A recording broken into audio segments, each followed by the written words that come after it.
श्री स्वामी समर्थ आपल्या यूट्यूब चॅनेलवरती तुमच्या सर्वांचं पुन्हा एकदा मी खूप मनापासून स्वागत करते। आजच्या व्हिडिओमध्ये मी तुम्हाला मार्गशीर्ष गुरुवारचे उपवास कसे करायचे याबद्दल संपूर्ण माहिती सांगणार आहे। त्यामध्ये हा उपवास कधी धरायचा, कधी सोडायचा, उपवासाला काय काय खायचं, उपवास सोडताना कोणते पदार्थ खायचे किंवा कोणते पदार्थ उपवासाला खाऊ नयेत। जर तुम्ही सुद्धा या नियमांचं पालन केलं तर तुम्हाला सुद्धा या उपवासाचं संपूर्ण फळ मिळेल। त्यासाठी हा व्हिडिओ शेवटपर्यंत पहा, यामध्ये मी तुम्हाला संपूर्ण माहिती सांगणार आहे। त्याआधी आपल्या चॅनलला सबस्क्राइब केलं नसेल तर अन्वीज मराठी कॉर्नर या चॅनलला सबस्क्राइब करायला विसरू नका। लगेच आपण आजच्या व्हिडिओला सुरुवात करूया। ज्या पद्धतीने श्रावण महिना हा भगवान शंकराला समर्पित आहे, म्हणजे आपण त्या महिन्यामध्ये संपूर्ण महिनाभर किंवा सोमवारी, विशेष करून सोमवारी भगवान शिवशंकरांची पूजा आराधना करत असतो। तर अगदी त्याचप्रमाणे मार्गशीर्ष महिन्यामध्ये दर गुरुवारी महालक्ष्मीची पूजा केली जाते। तर हे मार्गशीर्ष महिन्यातील महालक्ष्मीचं गुरुवारचं व्रत आपण सुख समृद्धी शांती समाधान ऐश्वर्य मिळावं, त्याचबरोबर श्री महालक्ष्मीची आपल्यावर सदैव कृपा राहावी म्हणून हे व्रत केलं जातं। अनेक सुवासिनी स्त्रिया हे गुरुवारचं व्रत करत असतात, पण हे व्रत कोणीही करू शकतं। कोणतीही कन्या, सवाष्ण स्त्री किंवा पुरुष सुद्धा हे व्रत करू शकतात। व्रत करणाऱ्याने सकाळी लवकर उठून स्नान करून शरीराने व मनाने निर्मळ होऊन पूजाविधी करायचा असतो।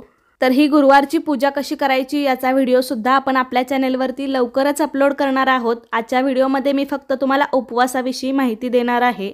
तर यंदा मार्गशीर्ष महिन्यामध्ये एकूण 5 गुरुवार आलेले आहेत। शेवटच्या गुरुवारी अमावस्या आहे, तेव्हा आपण व्रताचं उद्यापन करायचं आहे आणि 5ही गुरुवारी आपल्याला उपवास करायचा आहे। तर हा गुरुवारचा उपवास घरातील सगळ्यांनी करायचा का? तर असं काही नाही। जे लोक व्रत करणार आहेत त्यांनी शक्यतो उपवास करावा, किंवा इतर कुणाचीही घरातील व्यक्तीची उपवास करण्याची इच्छा असेल तर त्यांनी देखील करू शकता, किंवा घरातील कोणीही एका व्यक्तीने केला तरीही चालतो। हा उपवास दिवसभर करायचा असतो आणि सायंकाळी सोडायचा असतो।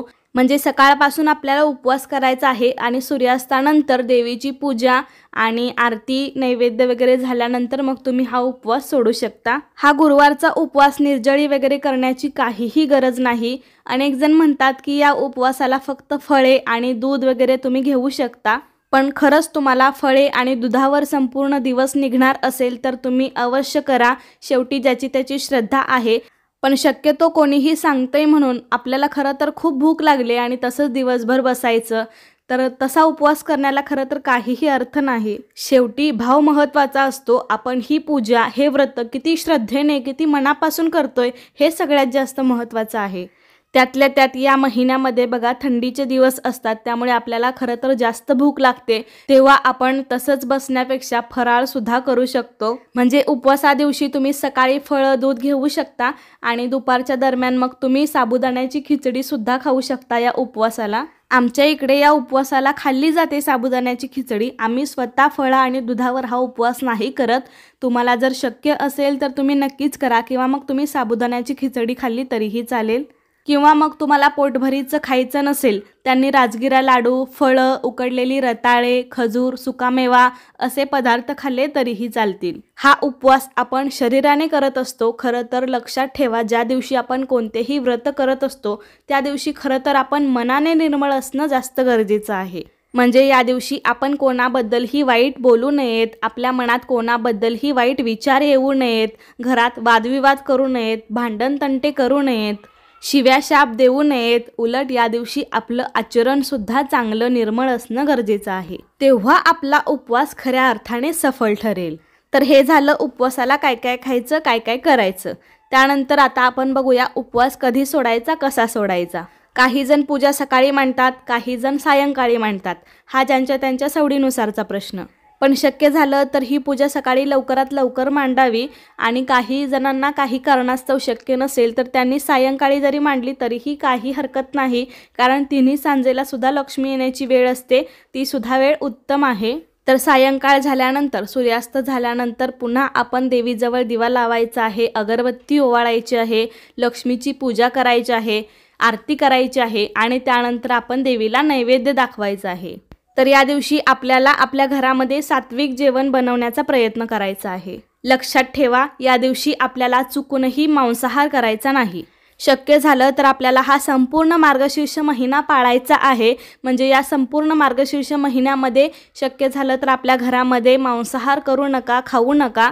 अंडी, मटण, मासे हे संपूर्ण आपल्याला वर्ज्य करायचं आहे या संपूर्ण महिन्यामध्ये। आणि ज्यांना शक्यच नसेल तर त्यांनी गुरुवार सोडून इतर दिवशी मांसाहार करू शकता, पण बुधवारी सूर्यास्तापासून शुक्रवारी सूर्योदयापर्यंत याचं सेवन मात्र करू नका। कारण ज्यांना महिनाभर पाळणं शक्यच होत नसेल त्यांनी बुधवार दुपारपासून शुक्रवारी आपली उत्तर पूजा होईपर्यंत तरी मांसाहार करू नका। अनेक जण या संपूर्ण महिन्यामध्ये कांदा, लसूण सुद्धा वर्ज्य करतात, तर ज्यांच्याकडे जशी पद्धत आहे त्यानुसार तुम्ही करू शकता। शक्यतो नैवेद्यामध्ये कांदा लसूणचा वापर केला जात नाही, पण कांदा लसूण महिनाभर नाही पाळला तरीही चालेल। मात्र गुरुवारी आपण जो रात्री देवीला नैवेद्य दाखवण्यासाठी बनवतो, जे आपण सात्विक जेवण बनवतो, शक्यतो त्यामध्ये कांदा लसूणचा वापर करू नका। कारण त्याच सात्विक भोजनाचा आपल्याला देवीला नैवेद्य दाखवायचा आहे आणि तोच खाऊन आपल्याला हा उपवास सोडायचा आहे। सूर्यास्तानंतर देवीची पूजा आरती झाल्यानंतर आपल्याला नैवेद्य दाखवायचा आहे। शक्यतो या नैवेद्यामध्ये सात्विक जेवण असावं, म्हणजे वरण भात, पोळी, एखादी पालेभाजी, त्याचबरोबर एखादा गोडाचा पदार्थ आपण नैवेद्यामध्ये दाखवणार आहोत, त्यामुळे एखादा गोडाचा पदार्थ असावा। त्यातल्या त्यातमध्ये शक्य झालं तर एखादी खीर बनवा, कारण लक्ष्मीला खीर जास्त प्रिय आहे। त्यामध्ये मग तुम्ही शेवयाची खीर, रव्याची खीर किंवा तांदूळाची खीर तुम्हाला जशी आवडते ती खीर बनवली तरी पण चालेल, किंवा काही कारणास्तव ज्यांना बनवायला जमणार नाही त्यांनी दूध साखर ठेवलं तरी पण चालेल। म्हणजे लक्षात घ्या, वरण भात, पोळी भाजी, एखादा गोडाचा पदार्थ, त्याचसोबत तुम्ही अजून काही बनवू शकता, भजी, पापड, एखादी वडी, कोथिंबीर वडी, अळू वडी, तुम्हाला जसे पदार्थ बनवायचे असतील तेवढे बनवू शकता। आणि त्याचा नैवेद्य आपल्याला देवीला रात्री दाखवायचा आहे आणि त्यानंतर हे जेवण करूनच आपल्याला हा उपवास सोडायचा आहे। म्हणजे आपण उपवास सोडताना कोणतेही तामसिक पदार्थांचे सेवन न करता असा सात्विक आहार घेऊनच उपवास सोडला तर या व्रताचं संपूर्ण फळ आपल्याला मिळेल। शक्य झालं तर या जेवणामध्ये तुम्ही कडधान्य बनवू नका, म्हणजे चालत नाही असं नाही, पण कसं कडधान्य पचायला जड असतात आणि रात्रीच्या वेळी ती जास्त खाल्ली जात नाहीत, कारण दिवसभर आपला उपवास असतो, त्यामुळे रिकाम्या पोटी असे जड पदार्थ खाणं आपल्या शरीराला चांगलं नाही। त्यामुळे तुम्ही आपलं साधंसंच जेवण बनवा। आणि एखाद्या स्त्रीला एखाद्या गुरुवारी अडचण आली तर त्यांनी उपवास मात्र स्वतः करावा आणि पूजा आरती दुसऱ्या कोणाकडूनही करून घेतली तरीही चालेल। मात्र व्रत करणाऱ्याने मनाने आनंदी व शरीराने शुद्ध असणं आवश्यक आहे। तर अशा प्रकारे आजच्या व्हिडिओमध्ये मी तुम्हाला गुरुवारचे उपवास कसे करायचे याबद्दल संपूर्ण माहिती देण्याचा प्रयत्न केला आहे। कसा वाटला तुम्हाला माझा आजचा व्हिडिओ मला नक्की सांगा आणि असे छान छान व्हिडिओज पाहण्यासाठी आपल्या अन्वीज मराठी कॉर्नर या चॅनेलला सबस्क्राईब करायला विसरू नका। धन्यवाद।